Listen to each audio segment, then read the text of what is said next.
Terima kasih pendengar, saat ini masih stay bersama kami Pro 1 RRI Ende ya dari kawasan Duren Ende, saya Nia dan juga rekan operator Riki Seda saat ini masih menemani Anda. Oke pendengar, topik kita yang berikutnya terkait dengan beasiswa ya, LPDP Peluang Emas bagi Pendidik di Flores Timur, yaitu Lembaga Pengelola dan Pendidik ya, tahun 2025 merupakan peluang emas ya bagi pendidik di Flores Timur. Dan untuk mengetahui hal ini ya, beasiswa seperti apa, kita akan wawancara bersama Ketua PGRI Kabupaten Flores Timur, Bapak Maximus Masankian.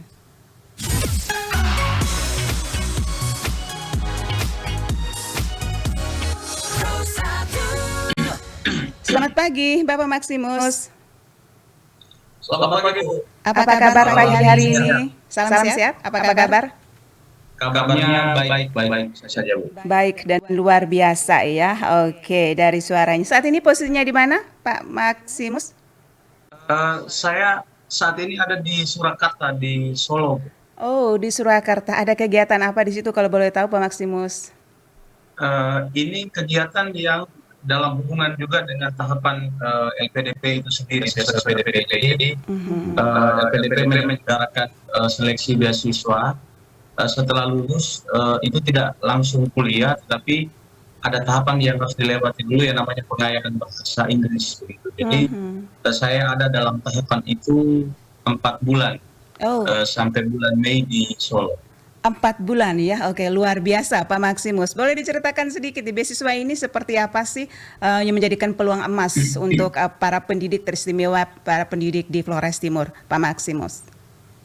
Baik, jadi beasiswa LPDP ini merupakan lembaga pengelola dana pendidikan ya. LPDP itu kepanjangan dari LPDP itu yang sumber pendanaannya itu dari Kementerian Keuangan Republik Indonesia itu sendiri.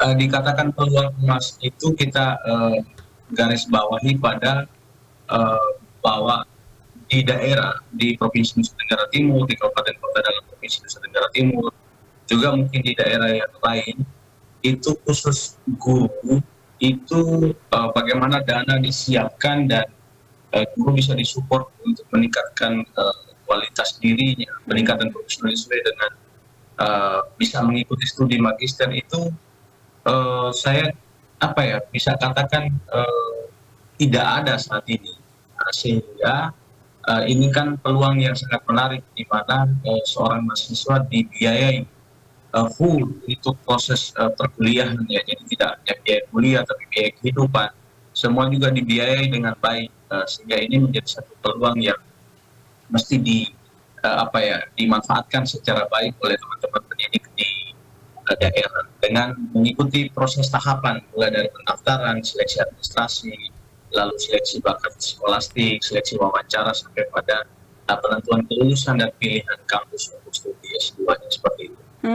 Iya, kira-kira tahapan seperti apa Pak Maximus terkait dengan beasiswa ini untuk pendaftarannya? Baik, jadi LPDP sendiri sangat transparan ya, sangat transparan dan informatif.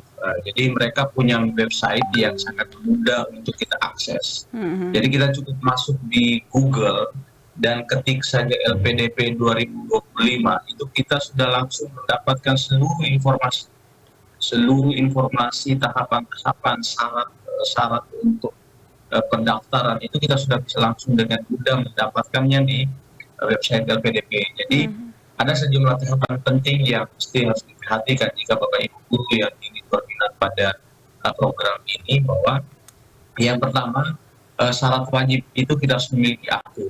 Jadi di situ sudah ada tertera linknya untuk beasiswa lpdp.go.id itu langsung bisa diakses. Nanti diminta kita akan buatkan email kita akan buatkan paspor kita. Selanjutnya ada sejumlah kelengkapan yang mesti kita isi sebagai identitas diri kita, lalu riwayat pendidikan kita, riwayat keluarga kita, terus yang juga menjadi perhatian itu adalah sejumlah pertanyaan esai ya, yang pertanyaan-pertanyaan sudah disiapkan, template-nya sudah ada, yang kita harus menyiapkan itu. jika semua sudah disiapkan syarat-syarat rekomendasi, surat pernyataan dan lain sebagainya sudah kita siapkan, maka tahapan selanjutnya dilakukan verifikasi pemberkasan. Nah, setelah melakukan verifikasi pemberkasan, kalau kita tidak lulus, kita juga jangan berkecil hati. Kenapa? Karena ada ruang untuk sanggah. Jadi misalnya kita dinyatakan tidak lulus karena syarat A. Nah, kita masih punya argumentasi untuk membenarkan bahwa syarat A itu kita sudah tepat itu. Nah, nanti ada masa sanggah. Setelah disanggah, setelah akan dibuat perbaikan, bisa tetap tidak lulus atau bisa juga lulus. Saya termasuk di tahapan seleksi administrasi itu tidak lulus tahun kemarin. Jadi saya lulusnya di masa sanggah. Oh, iya, iya. Hal kecil hanya karena soal surat keterangan domisili dari kelurahan di mana waktu itu juga tidak ada, sekretaris juga tidak ada. Nah, surat itu dikeluarkan oleh kepala seksi di tingkat kelurahan gitu. Nah, dia menuliskan surat itu atas nama sekretaris. Nah, itu surat itu dipersoalkan dan saya gagal di situ. Jadi itu bagian kecil. Nah, setelah lulus administrasi, kita akan masuk ke tahap seleksi bakat skolastik, TKTS bakat skolastik. Sekedar tips, memang kita juga punya keterbatasan ruang untuk belajar, tapi kalau tips saya kemarin itu memang full belajarnya di YouTube, seperti itu. Jadi setelah ada KKM-nya sendiri, ada standar untuk menentukan kelulusan sendiri. Kalau kemarin itu untuk tes bakat skolastik itu 90. Jadi ada yang pas 90, ada yang di atas sedikit. Saya kebetulan mendapat 100. Oh, luar biasa. Beda tidak terlalu jauh. Iya, baik. Lalu setelah lulus bakat skolastik, lulus seleksi wawancara. Nah, seleksi wawancara itu adalah tahapan. Jadi bakat skolastik habis baru seleksi wawancara. Setelah itu dan penentuan kelulusan dan tahapan sekarang setelah lulus wawancara itulah tahapan yang kami ikutin, yaitu pengalihan masyarakat. Iya, Pak Maximus, beasiswa jenis LPD ini apa saja kalau boleh tahu, Pak? Jadi untuk LPDP ini ada reguler dan juga ada afirmasi. Jadi memang kita bersyukur karena LPD itu masuk afirmasi, di mana ada beberapa keuntungan ya, atau ada beberapa pengecualian yang kita peroleh dengan mudah. Misalnya di kelas reguler diwajibkan ada syarat sertifikat untuk TOEFL atau sertifikat bahasa Inggris. Sementara kita di afirmasi itu tidak. Lalu tadi soal standar atau KKM-nya ya, kriteria ketuntasan minimal itu baik di bakat skolastik maupun di seleksi substansi atau seleksi wawancara, itu juga kita punya standar itu lebih di bawah ketimbang di kelas reguler. Jadi di kelas reguler dengan kelas afirmasi, di kelas afirmasi sendiri itu termasuk yang kita di wilayah NTT, lebih khusus lagi ada yang putra putri Papua untuk klasifikasinya. Ya, Pak Maximus, beasiswa LPDP ini apakah ditawarkan hanya untuk tahun 2025 atau berkesinambungan untuk tahun-tahun selanjutnya juga? Jadi LPDP itu sudah 13 tahun. Oh, sudah berulang tahun. Sudah berulang tahun 13 tahun.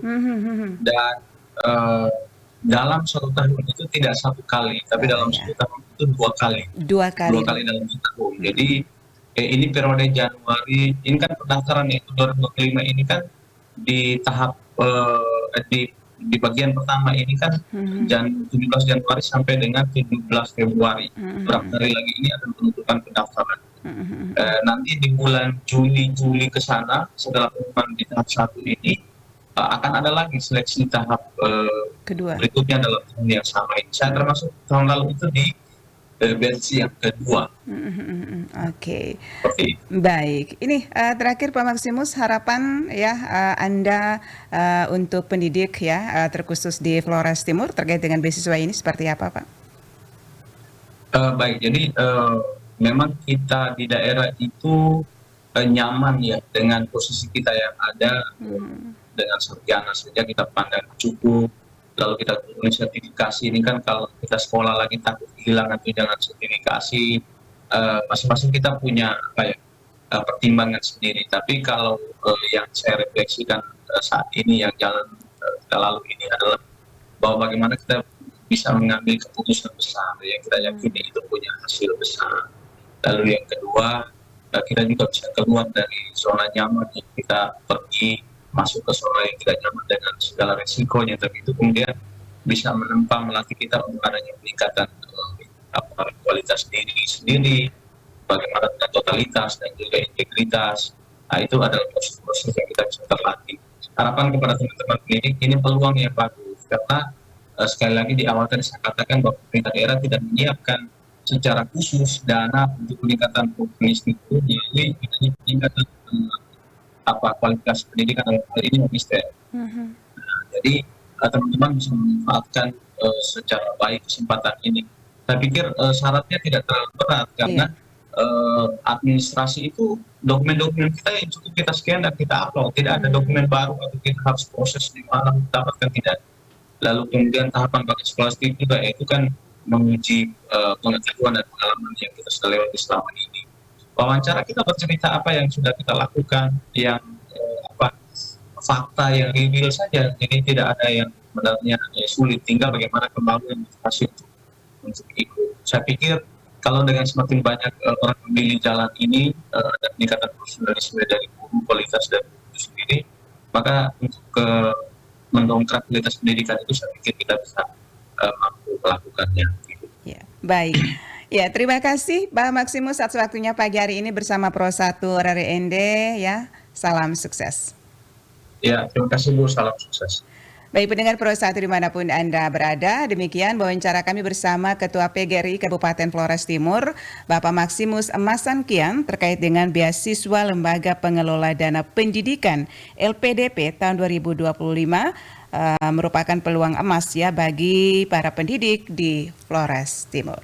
Tetap stay bersama kami di Florata pagi ini.